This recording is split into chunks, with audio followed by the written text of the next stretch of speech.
Today, we are joined by Chief Experience Officer at Shea Robot Marketing, LinkedIn video expert, Jonathan Palmer. Welcome to the show.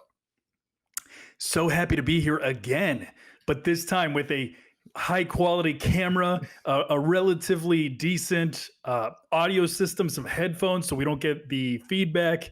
Very happy to be here. Oh, I'm happy to have you here. And quite frankly, I think there's a lot of fans out there that are excited to see you here. Our LinkedIn videos have been smashing, by the way. I've been doing video podcast interviews for quite some time, but for some reason, whenever I bring Jonathan Palmer onto my show and we share those clips, people are loving it. I'm just kind of curious, John, what do you think is happening in these video clips from our video interviews that are making them perform so well on LinkedIn? I think it's just not to put myself over too much, but it's just hyper awareness of what the audience wants right now on the platforms where it's relevant. You know, one of the challenges that I see is, and I mean, like a guy like Gary Vaynerchuk will touch on it from time to time, but really the proof is in the results that you're experiencing, is that we really need to create content that is relevant to the platforms that we're posting it on. You know, so like, this stuff works incredibly well here because there is authority, you know, in terms of like, you know, my influence there, but also it's the type of content that we're creating, right? So if you posted this video on Instagram, I have no doubt that nobody would know who I am. Nobody would understand why this is valuable. So it's so important to pick content that is relevant and timely and the right individual for the platform that you're choosing. Well, I definitely agree with you on all accounts there, because this show, The After Hours Entrepreneur, is distributed across many different platforms, everything from LinkedIn to TikTok to Facebook.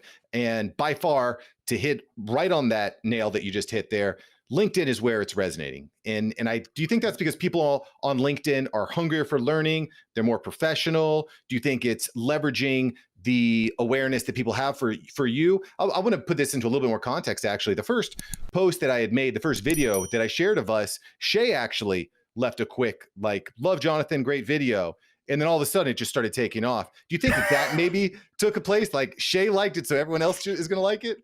I think so. It really is like, yeah, like when you find your tribe, when you find that audience, you find an individual that creates a message that really resonates with people, like they will follow that. I mean, that's they don't call them followers for nothing, right? They are really individuals that follow that, what that person believes in, what is, you know, desirable to that individual, and it really does reign true. Yeah. Yeah. And so the other thing that you see a lot of people doing on LinkedIn is they're just going to tag everyone in their friends list, right? You see a paragraph. No. Is that something that we should be doing?